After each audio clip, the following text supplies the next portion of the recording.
Yo, welcome to another episode of Black Man's Thoughts. And you see the title. You see the title. AB works out with Lamar Jackson. Uh, you know, I just wanted to come on here and, just to say my thoughts. Just to say my thoughts. Now, when you think AB, when you think AB, you think of problems with the Steelers. You think of, you know, uh, you think of off the field issues. You think of mental issue, mental illness. You think of somebody crying out for help. You know, you think of so many thoughts that us playing Monday morning quarterback, uh, we throw out there in the atmosphere. We throw out there and say he's suffering. He's got problems. He's got so many issues. Now I'm one to do the same thing. Uh, I'm one to let me see. Shit. I want the shirt up in there. You feel me? I feel like, you know. I want to also say that, I'm one to sit there and say that he's got problems and he's got CTE. We don't know. We don't know. Now, I do think that he was crying out. I do think that he was, you know, getting off getting out of a situation that he wasn't happy in. And the way I look at it is, everybody deserves to be happy at some point. I'm not trying to, you know, you know, stick up for him just because he's now working with Lamar Jackson and wants to be a part of the greatest franchise on earth, the Baltimore Ravens. You know, but I do think that he was in a situation that he was unhappy with, and I think I think it bothered him outside of football. Now I'm not gonna go into that. That's not what this video is about. But when he was with the Patriots, he really didn't say nothing during while he was with the Patriots. Now when he got off of the Patriots, he ran his mouth. Then he started throwing furniture and shit like that. But off that, AB for the last few months has been pretty quiet. He's been pretty quiet, and he's been getting back to from what I've seen on YouTube and what I've seen on videos of getting back to. I remember one post he mentioned getting away from what he loved, and now he's getting back to it. And fast forward, you see him working out, you see him focusing more on football aspects of life, and it's good. It's good to see him focus on that. Black mental health is something that the black community doesn't say too much about. And when it rears its ugly head, it's like everybody be shocked. But mental health is mental health. And everybody's dealt with bouts of depression. Everybody's dealt with bouts of anxiety. Everybody dealt with bouts of feeling worthlessness. Even though in your personal life, you may be succeeding. In your personal life, you may be doing pretty good. And other people say, what are you talking about? You got millions. You got people who adore you. You got people who really feel for you. But at the same time, if you're not having the ability to receive the love that is given to you, you know, it doesn't exist. As much as I can tell you how great you are and how much I love you, if you're not, if you don't have that ability to feel the love and to most importantly to love yourself, you can't feel what anything is given to you. So I just hope and like the aspect that he's uh you know getting back to football, something that can keep him grounded. And sometimes I don't think, a lot of times we say, well, the Ravens have the locker room to do X, Y, and Z. Even though I do agree with that because we do have a pretty good locker room. I do what the locker room is able to provide. And I think that at this point, a few months ago I couldn't say this, but at this point, I do think that, Antonio Brown is getting back to just playing football. But with him getting back to playing football, now it's like this. Would he be a good fit for the Baltimore Ravens, the greatest franchise there is? And I would say yes. On a football standpoint, yes, absolutely. All what 32 teams, he would be a great fit on. He's a tremendous talent, and I thought he was the best receiver in football when he was at his height. I thought he was better than Julio Jones. I thought he was just the best. He's not as big as Julio Jones, and he's still able to dominate, completely dominate on every level of short routes, medium routes, and long route and deep routes. And I thought he was able to dominate. Let's check something out. Antonio Brown, from 2013 to 2018, he's had over 100 catches. Uh, the more catches he gets, the more he excels. And the crazy thing about it is he's been getting over 12 yards per carry or per catch since 2011. Since 2011, he's been averaging over a first down a catch. Okay? He's been I mean, the dude is dominated. He's completely dominated. Um, and he's able to take over games. We've seen so many times where, with the Steelers, he's really did a number on us. Jimmy Smith always had a problem with him. Everybody has a problem with him. Now, imagine this. Imagine when you can't double Hollywood. You can't just focus on Mark Andrews. You just can't crowd the box against Ingram. You don't only just try to focus on Lamar Jackson running out the box. The best cornerback. He's gonna take him out the equation because that cornerback is only going to focus on AB because AB demands that type of attention. He can't peek. He can't because you peek against AB. You mess up and get caught looking in the background. He's gonna take you to the house. He's gonna exploit you. But imagine Hollywood, his second year, training how to run routes, training how to out back, out the how to outthink a DB. Been working out with AB, and he's not even in his prime yet. I'm talking about Hollywood, and now he's working against your number 2 cornerback.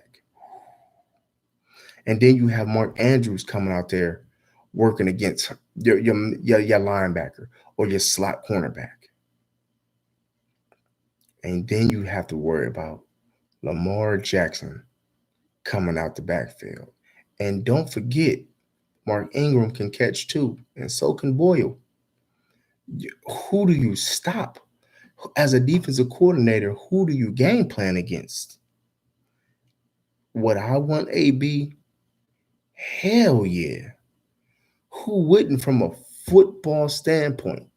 Now the question is AB the same AB with the Steelers? I don't know. We don't know that. Big Ben, as much as I hate the Steelers, he's a good quarterback. He's a very good quarterback, was able to spoon feed AB a lot of balls to keep him happy, which allow him to excel, but allow him on the offseason to say, hey, if I'm going to get all these balls, I got to work hard. And would it be enough balls to keep AB satisfied? When you got a Mark Andrews, who's Lamar Jackson is trigger happy with Andrews. As soon as he gets scared, oh Lord, boom. And then again, like I always preach, I don't like signing a lot of vets because it pushes the youngins down. It pushes the Boykins down. This Boykins then get, does he get his touches? I don't know. Or what about the new receiver or the new rookie that we're probably going to draft? Does he get touches? What about Snead? What about Snead? Does he get his touches? We don't know. But one thing we do know is that in a clutch situation, who would you rather have? Snead, or would you rather have Antonio Brown? Now Snead, 2015 to 2019. Uh, Snead has had a pretty decent career. For the first year with the Baltimore Ravens, he had 651 yards. But then last year he had what? 339. And that was what, he had what, almost half of the receptions that he had in the first year. Now, you ask yourself, was that because the emergence and the trust that Lamar Jackson had with Andrews, and then you add in add in Hollywood? What happens when then you add in Antonio Brown? Then it becomes, what's Snead going to do?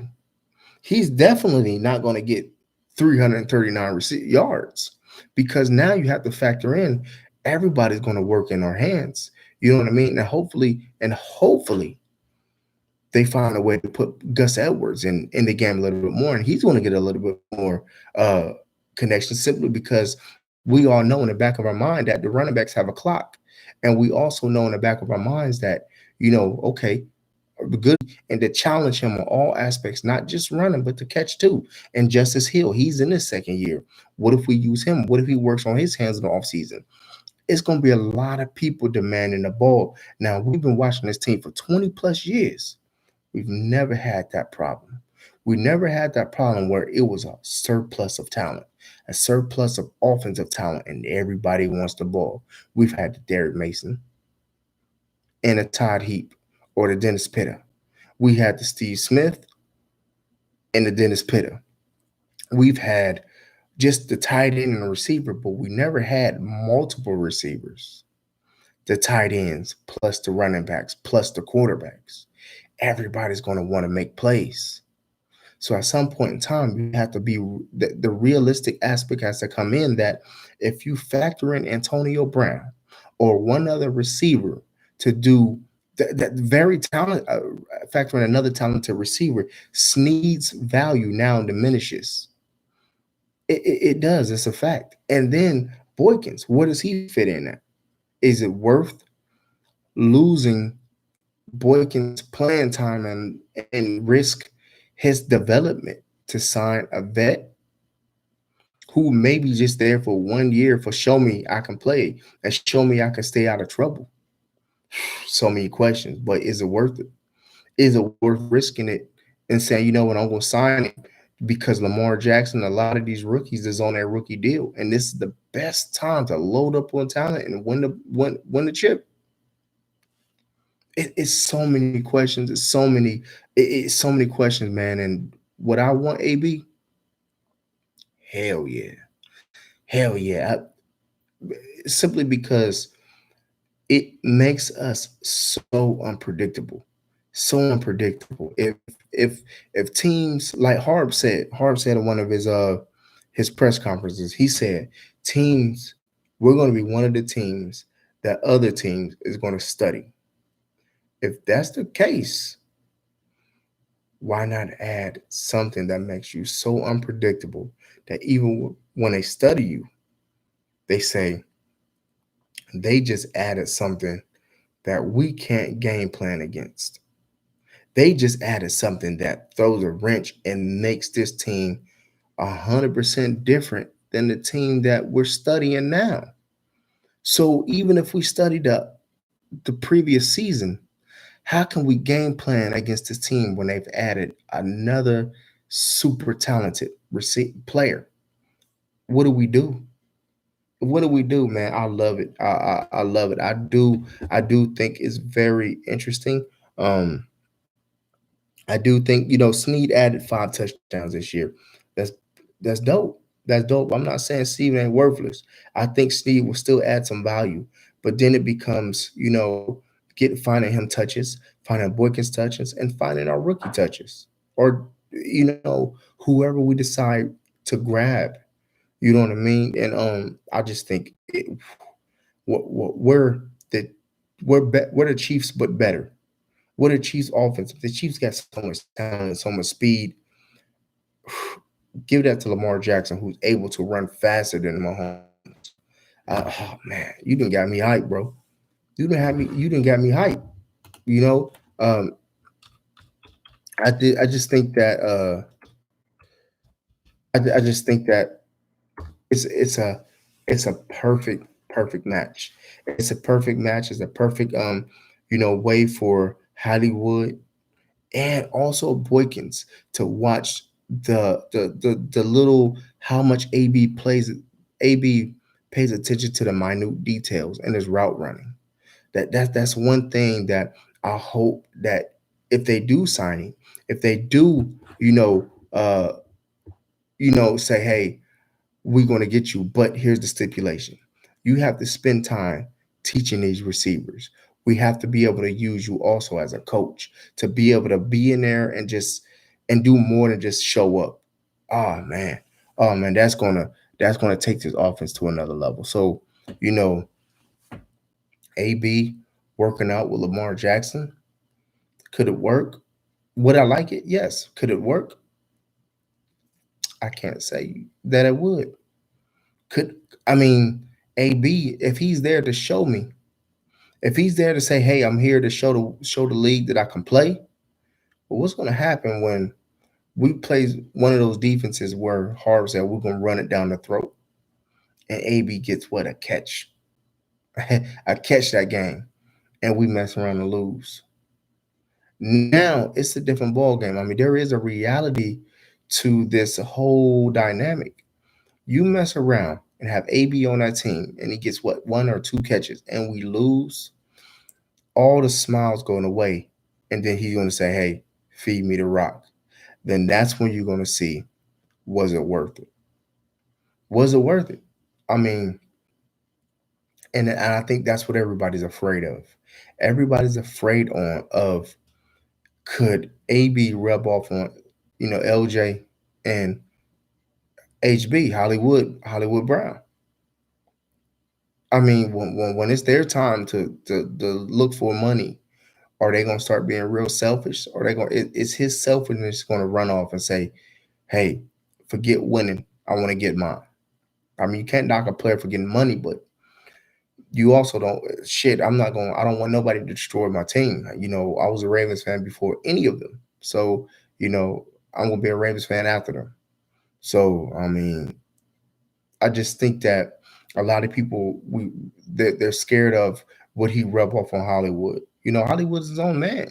He's his own man. We can't hold them to the same candle and say, oh, if he teams up with him, he's gonna do it. We don't know that. You know what I mean? He's his own man. He has his own relationship, and his viewpoint on life may be different than Hollywood's. And let's just say all the talk is right. Maybe he isn't suffering from CTE like AB. So his decision making is going to be different. So there's a lot of variables that play into that to say he's going to rub off on Hollywood. But do I think it will work?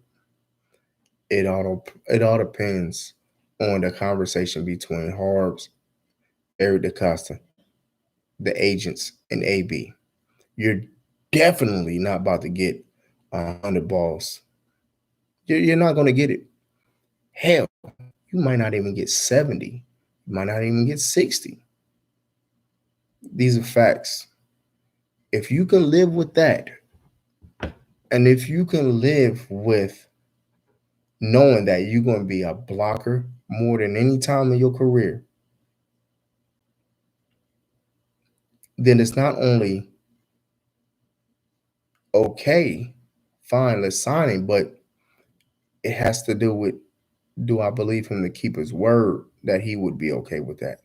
Because the first time of frustration, when Hollywood or Andrews is getting all the Pro Bowl recognition, and he's staring at week 15 or week 13, and he's only got 300 yards or 400 yards or 500 yards, and he's looking at Juju Smith, who's got 1,200 yards.